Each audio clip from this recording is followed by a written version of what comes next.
1, 2.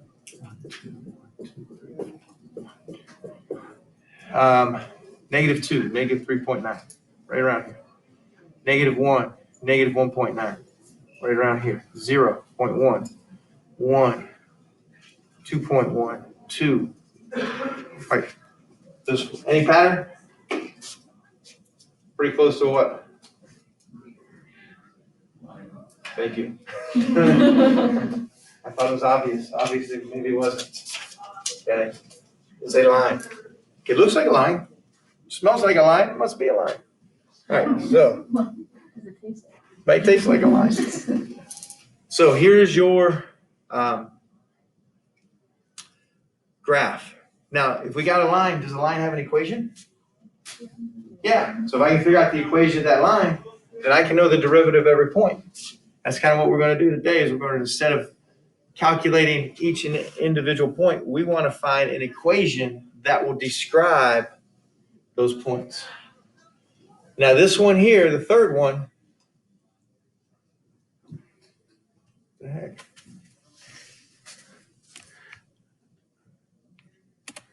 We're going to delete. All right, 4x squared. That's going to change the shape of it.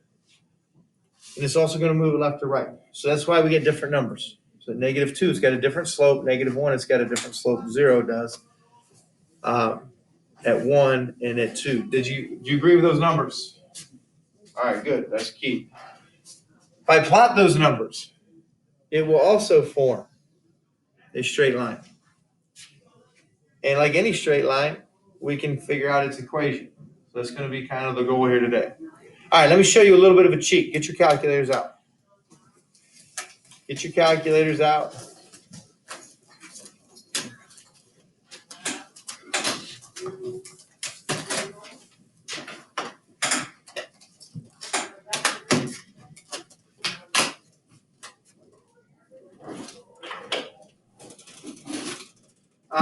Go to y equals and plug in that equation, 4x squared minus 3x plus 1. Okay, plug that in.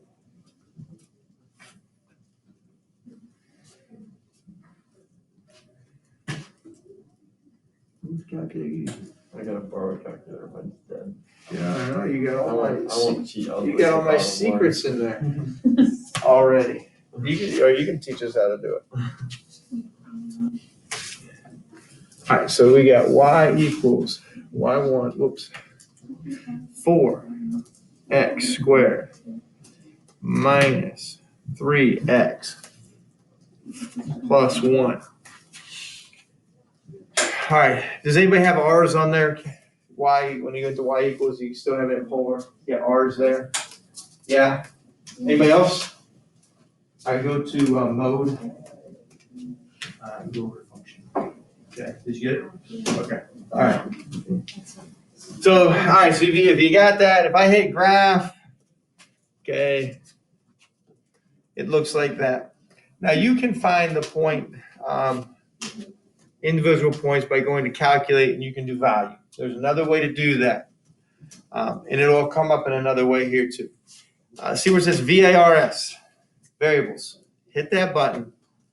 Go to the right one to Y variables, and it'll say function, parametric, polar. We want function, so hit that. It'll list the Y1 through whatever. Well, whatever equation we're working with, we want to use that one, and we only are working with Y1. So hit enter, and this will pop up on your screen. If I put parentheses 2.1 in there, it's going to plug in 2.1 into that function. Yes, there's your answer. So earlier we did do this. So you did f for f prime of 2.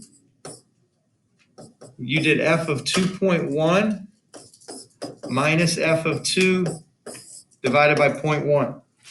And you could have typed it all in, but you can also do this now. You can do y1 of 2.1, that's 12.34.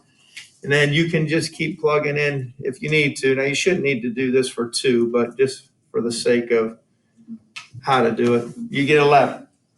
And then we would take 12.34 minus 11. Oh, that's not a minus.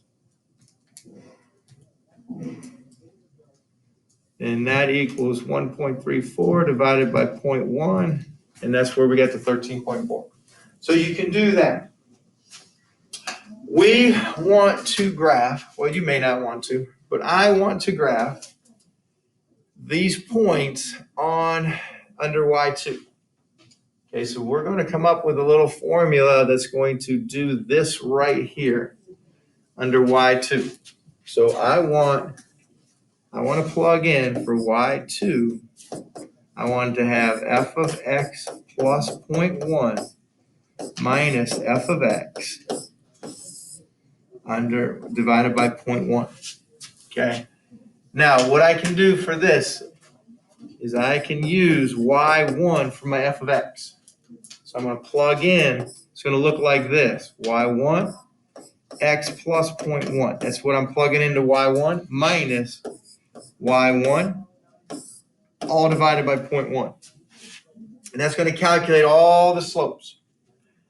So in your calculator, go to Y2. It's going to be helpful to start with the parentheses.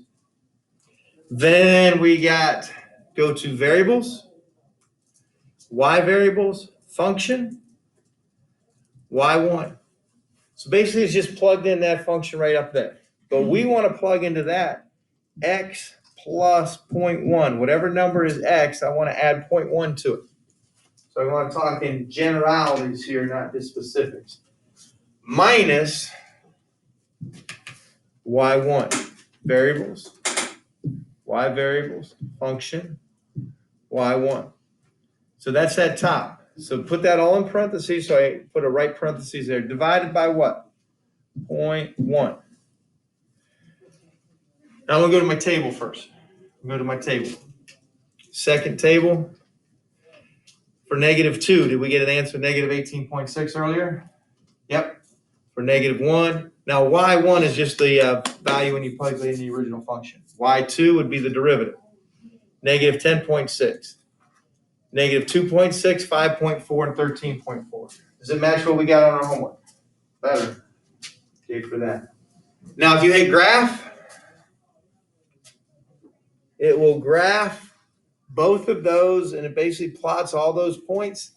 Looks like a line. I'm going to just change my window so it's a little bit easier to see. I'm going to change my x to -3 to 3. You don't need to. And I'm going to go -8. No, I'm going to go -4. So we can see things a little bit better. And here comes the second one. A little bit slower. All right, so it's a straight line. That's your derivative. We want to know its equation. We're eventually going to want to know its equation. We don't know it yet.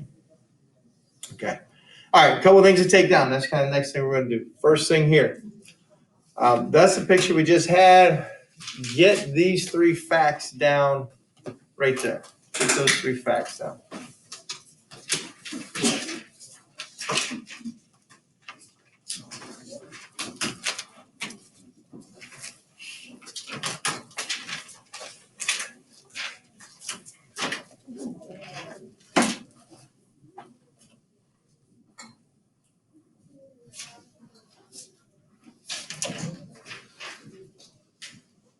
If f of x is increasing, then f prime of x is greater than 0.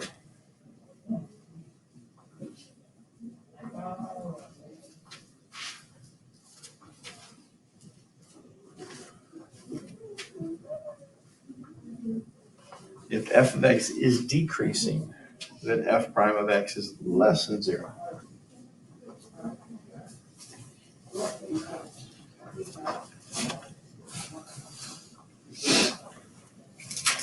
And if f of x is at a max or min, then f prime of x equals 0.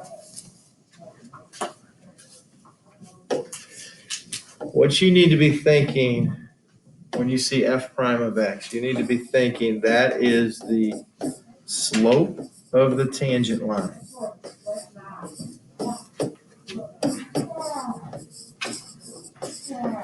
Slope of the tangent line. All right, I'm going to do one thing here first. This function here, from here to here. That's going to be increasing. So if I draw any tangent line in from this point, it's always going to have a positive slope. Okay, so if your graph is increasing, it's getting bigger from left to right, it's always going to have a positive slope. If it is decreasing, if it is getting smaller from left to right, from here to here, then any point on there is going to have a negative slope. It's going to be going downhill. All right, when's it equal 0? It says at a max or min. Because at the max or min, let's say it's right there, the tangent line is a horizontal line. So now if I look up here, this piece right here, this is decreasing all the way to there, which means the slope has to be a negative number. And it's actually going to have a steeper slope here, and then it flattens out. And that's why this says steeper slope, and then flattens out and it hits 0. Once it hits 0, it says, all right, my slope is now positive. And then it goes from positive up. Right. Now, you're not going to understand it all in the first crack, usually. It usually takes a couple of times, but that's the idea. If it's increasing, your slope has to be positive. If it's decreasing, your slope is negative. If you had a max or min, slope is represented by a 0. Okay. Now, this is what we used last night. This is an approximation for the tangent line. Is it the exact slope of the tangent line? No. How could I make a better approximation? Okay. Replace 0.1 with the smaller number. Replace 0.1 with a smaller number. So 0.01, 0.001, whatever. All right, now you got to think like Sir Isaac Newton. He's way back when. How can I make this a general case? Like, I don't want to plug in numbers. How can I just do a general case? So basically, I want to let this be a variable, but I want that variable to get close to 0. So this is what they came up with. This is the limit definition. Do copy this down. This is like hugely important. Okay, so we're going to, instead of letting it be a number, I'm going to let it be a variable. Now you see that word there, limit as h goes to 0? There's a lot of math behind that we're not going to worry about right now. I'll let Mr. Laverick and Mr. Westphal worry about that. But you will know enough to understand what's going on. Okay, there's a lot of details involved, but you don't necessarily, we don't need to get worry about them for what we're doing. All right, we're going to do this. So instead of letting it be a number, I'm going to let it be a variable. And I'm going to actually calculate it on a function. So f prime of x, the slope of the tangent line. Always think that.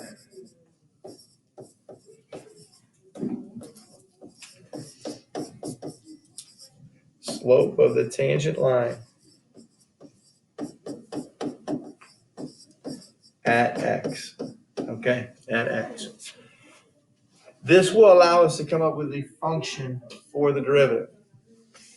All right, we're going to use that to actually calculate the derivative.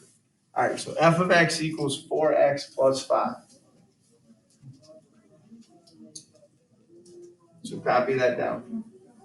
All right, you may look at that. What's going to be the slope at every point? Is it a straight line? Yep, slope at every point is going to be what? 4. All right, even though we know the answer, we're going to go through the work because just to understand the process. So here's how I'm going to find the derivative. The derivative, f prime of x, equals the limit as h goes to 0 of f of x plus h minus f of x all over h. All right, we're going through the process to understand it, even though we know the answer. Hopefully, we know the answer.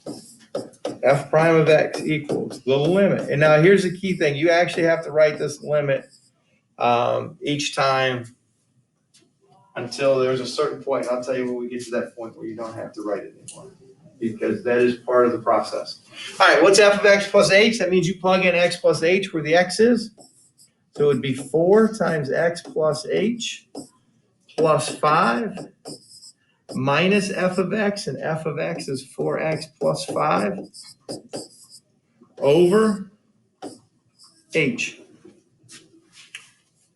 Now, it's just a algebra problem now. You're going to distribute combined like terms. This is a problem we did earlier in the year. This is why we did that little section, even though you had no idea what was going on or why we were doing it. It was kind of leading us to this. So we got f prime of x equals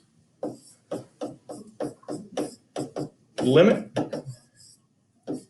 as h goes to 0 of 4x plus 4h plus 5 minus 4x minus 5 all over h.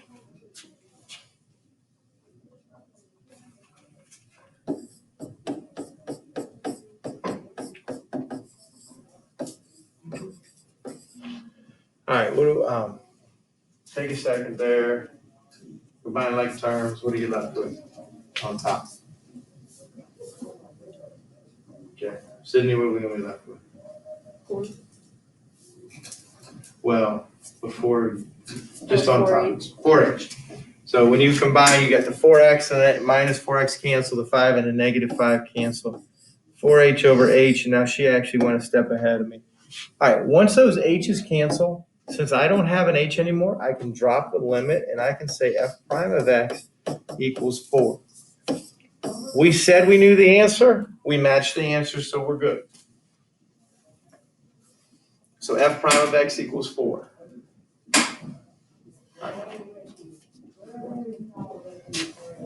And you knew that because you said, hey, this is a straight line. The slope of that line is 4 everywhere. So no matter what we plug in, we're going to get 4. All right, now let's do one where we may not know the answer. All right, g of x equals 3x squared plus 4x.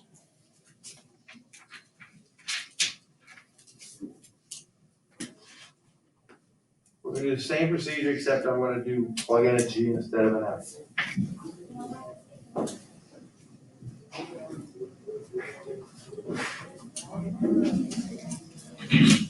So the derivative. With those keys. Oh, for those tests?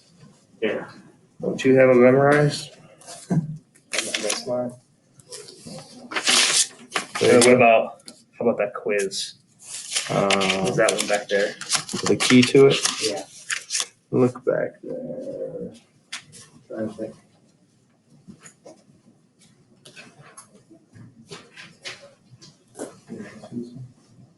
Yeah. Huh? Yeah. Do you have the answer? Looking at it?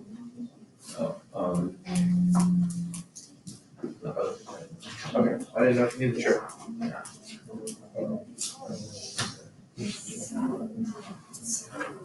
You don't know how to work. No.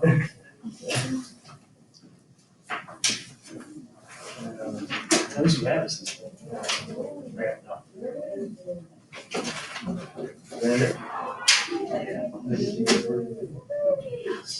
Look at that.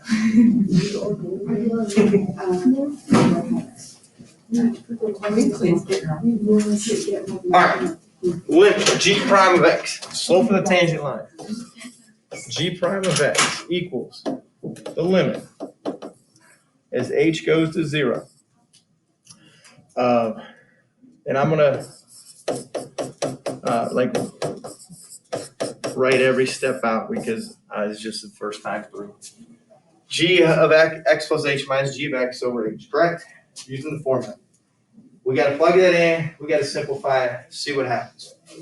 All right, so now we're going to plug this into the function equals the limit as h goes to 0 of 3 times x plus h quantity squared plus 4 times x plus h minus, or no. Yep, and minus g of x, which is 3x squared plus 4x. All over h. All over h. All right, now just on the side here, because I don't want to write everything out again, but x plus h squared, remember what that is? X plus h times x plus h. X squared plus 2xh plus h squared. So that's going to, okay. Saw a couple of head nods. I'm going with it. So equals limit h goes to 0. That becomes 3 times x squared plus 2xh plus h squared plus 4x plus 4h minus 3x squared minus 4x all over h. All right, now distribute the three combined like terms. Don't rearrange anything. Just keep everything in its format. Even though you might want to do things because you think in standard form, just keep everything where it's at. Trust me.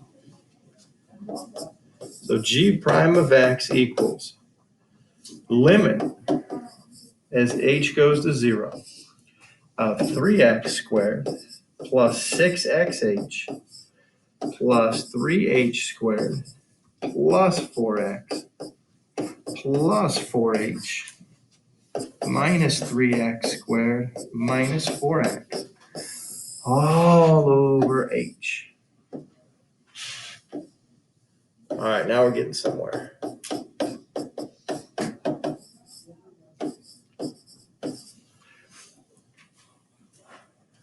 All right, what do we got left on top? Kenzie, you got that? What do you got left on top? Are you to that point yet? No? You to that point?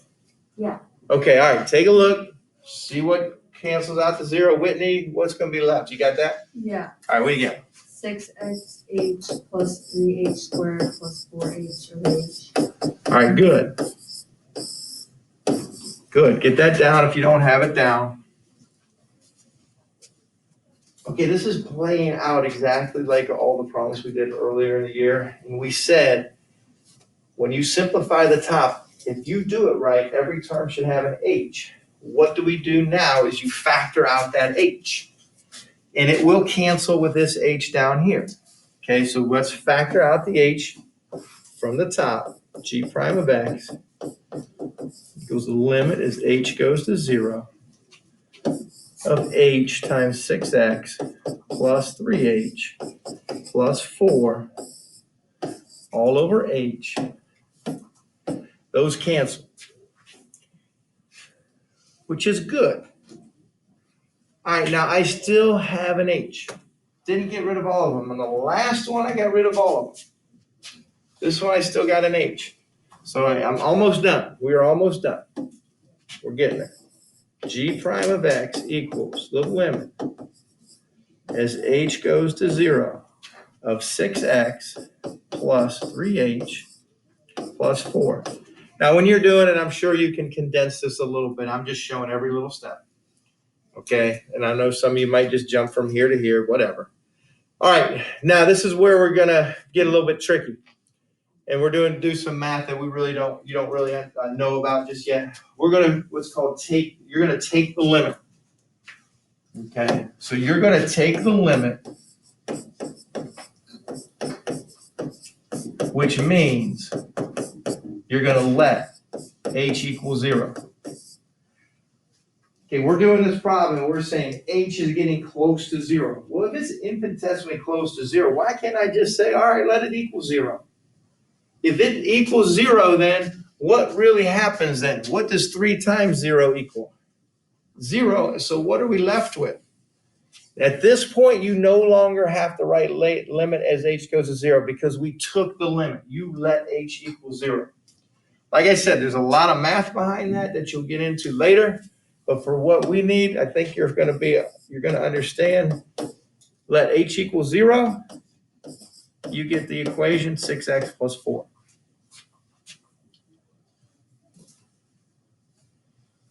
All right, that will give us the slope of the tangent line at any point x. So if you plug in -3, g prime of -3, oh, what in the world does that give us? -14? That means at -3, the point on the graph will have a slope of the tangent line of -14. Okay? So anywhere I want to know the slope, I can figure that out. Okay. All right, that's the idea here, main idea. Using that definition, I want you to do 3 problems. 3 problems. Eventually, you want to get to the point where you can look at the problem and you can tell me the derivative. Okay. Now, number 3 is a little bit tricky because of the algebra involved. So if you get to that one, I'll give you a hand. Let me know what you get for an answer, or let me know if you get stuck for number 3.